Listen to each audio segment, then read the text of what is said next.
what are some of the nutrients here that we need to really be thinking about when it comes to kids' health and a 100% plant-based diet?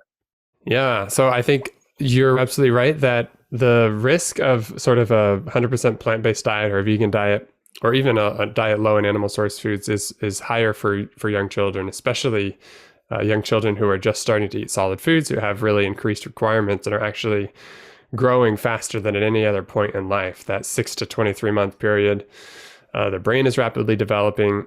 And so there are a lot of essential nutrients that they require during that time. And children have small stomachs. They can't really consume a large quantity of food. So the foods that they do eat need to be nutrient dense.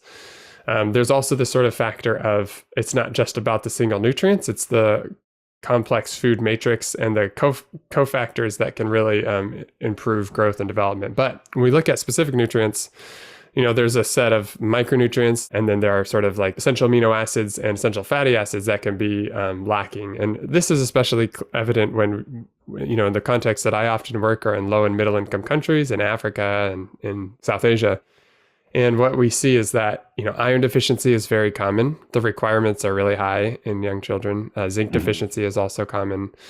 And then oftentimes things like vitamin B12, calcium, vitamin A can also be lacking, as well as folate.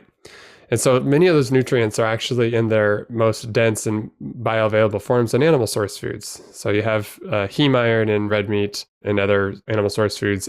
You have forms that are, zinc, there's no anti-nutrient like phytate, which is sort of in the plant-based form, and pulses like beans, peas, and lentils. So you may have a similar amount of zinc or iron, but the inhibition, it's not as bioavailable.